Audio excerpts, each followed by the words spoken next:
All right, good morning, everyone, and welcome to the Committee on Land Use. I am Councilmember Rafael Salamanca, chair of this committee. I would like to welcome my esteemed colleagues who are members of this committee that are present today. Today, we will be voting on a number of projects referred out of our subcommittees. We will be voting to affirm the designation by the Landmarks Preservation Commission of the Park Terrace West 217th Street Historic District LU 356. The historic district is located in Inwood neighborhood of Manhattan. According to LPC's designation report, this historic district consists of a significant enclave of residential architecture consisting of freestanding and semi-detached Tudor and colonial revival-style houses. We will vote to approve LUs 362 through 365, the 809 Atlantic Avenue rezoning in Majority Leader Cumbo's district in Brooklyn. The zoning map amendment would rezone an existing R7A/C2-4 district to an R9/C2-5 and R6A district. The zoning text amendment would establish a mandatory inclusionary housing area. A 74-711 special permit would modify various bulk regulations, and 74-533 special permit would waive the residential parking requirements. Together, these actions will facilitate the development of two new mixed-use buildings of 4 stories and 29 stories in height with residential and commercial use. The project would also allow for the restoration of the landmark Church of St. Luke and St. Matthew. We will also vote to approve LUs 370, 371, and 372, the 103rd North 13th Street text amendment and related special permit application in Councilmember Levin's district in Brooklyn. The applicant seeks approval for a zoning text amendment to include the block within an industrial business incentive area and a related special permit. The special permit would allow an increase in the maximum permitted floor area for specific industrial and commercial uses, modify height and setback regulations, and reduce the applicable parking and loading requirements. These actions will facilitate the development of a 7-story building with retail, office, and light industrial uses. We will also vote to approve pre-considered LUs 381 for the 245 East 53rd Street rezoning for property in Councilmember Powell's district in Manhattan. The applicant seeks approval of a zoning map amendment to establish a C2-5 commercial overlay district within an existing RAB district, which would permit commercial ground floor uses in new 6-story building on the north side of the district, as well as bringing 25 lots which currently have existing commercial uses into conformance. We will also vote today to approve with modifications LU 360 and 361 the former Parkway Hospital site rezoning in Queens. The zoning map amendment would rezone an R1-2A district to an R7A district and an R7X district. The zoning text amendment as proposed would designate the project area as a mandatory inclusionary housing utilizing options 1, 2, and the workforce option. Our modification will be to remove MIH option 2 and the workforce option, leaving MIH option 1. Together, these actions will facilitate the development of a new 14-story market rate residential building and the enlargement and change of use of the former Parkway Hospital to an 8-story mixed-use building containing 68 affordable dwelling units, 67 affordable independent residence for senior units, and a community facility space. In total, the proposal would consist of 351 dwelling units and approximately 180 accessory parking spaces. Finally, we'll be filing pre-considered LUs 367 and 368, the 41 Summit Street rezoning application to remove it from the calendar because the applicant has withdrawn its application for a zoning map text amendment. Are there any questions or remarks from members of the committee? All right, seeing none, I will now call a vote in accordance with the recommendations of subcommittees to approve LUs 356, LUs 362 through 365, 370 through 372, and pre-considered LU 381. To approve with the modifications I have described, LUs 360 and 361, and to file pre-considered LUs 367 and 368. Will the clerk please call the roll? William Martin, Committee Clerk. Roll call vote, Committee on Land Use. Chair Salamanca. Aye and all. Deutsch. Aye.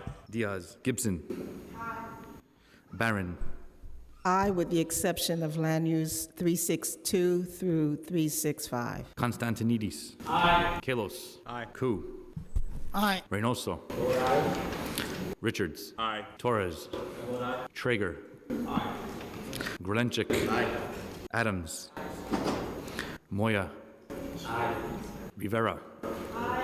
By a vote of 16 in the affirmative, 0 in the negative, and no abstentions, all items are adopted, with land use items 362 through 365 are adopted by the committee, 15 in the affirmative, 1 in the negative, and no abstention. I would like to thank members of the public, my colleagues, council, and land use staff for attending today's hearing. We will leave the roll open for 10 minutes.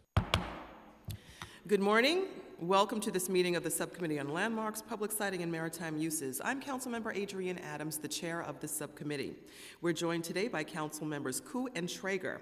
Today we will be voting on LU 356, the designation by the Landmarks Preservation Commission of the Park Terrace West 127th Street Historic District. The Historic District is located in the Inwood neighborhood of Manhattan. According to LPC's designation report, the Park Terrace West 217th Street Historic District consists of a picturesque enclave of 15 early 20th century Tudor and colonial revival style homes. We will now vote to approve LU 356 for the designation of the Park Terrace West 217th Street Historic District in Council District 10, Community District 12. Council, please call the roll.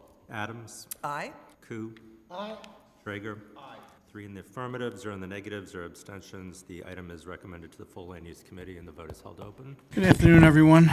I'm Steve Matty. I'm chair of the Standards and Ethics Committee. I want to thank you all for your patience today. I want to start off by saying we're joined by council members Levin, Kozowitz, and Chin. Councilmember Gibson was with us throughout the morning. I want to thank committee staff for their professionalism, and I'm going to read for the record a summary of executive session now. In executive session, the committee continued its review of 2 open matters. The committee dismissed one of the matters and will take no further action on it. This matter involved allegations that a council member violated the city's conflicts of interest laws by insinuating that a staff member should participate in political activities. After investigating the claims, the committee found that the factual allegations were unsubstantiated. Members of the committee are bound by a confidentiality agreement not to discuss that matter further. The committee also reviewed an open matter regarding alleged violation of Council Rule 10.80 by Councilmember Barry Grodenchik. Upon reviewing a report of preliminary inquiry and after hearing testimony today from Councilmember Grodenchik, the committee decided to initiate formal disciplinary proceedings against Councilmember Grodenchik concerning allegations that the councilmember violated the council's anti-discrimination and harassment policy. More specifically, that over the course of approximately 1 year, Councilmember Grodenchik paid unwelcome attention to a council staffer, including the following: engaging in a dialogue about the staffer's weight that made the staffer uncomfortable, repeatedly greeting only this particular staffer with a hug and a kiss on the cheek, and finally making the staffer uncomfortable at a work meeting attended by several other people by blowing a kiss at the staffer across the table, and then when the meeting concluded, walking around the table to give the staffer a hug and a kiss while not doing this to any other participants at the meeting. The next steps for the committee are to adopt procedures to govern this disciplinary hearing and to serve the council member with a formal notice of charges. The hearing will be conducted in executive session and will not be open to the public. After the hearing concludes, the committee will deliberate and vote on the charges and penalties in executive session and adopt a report containing findings of fact. If the committee finds that the council member violated council policy and believes any sanctions are warranted, the report and recommendations of the committee will be forwarded to the full council for a vote. Members of the committee are bound by a confidentiality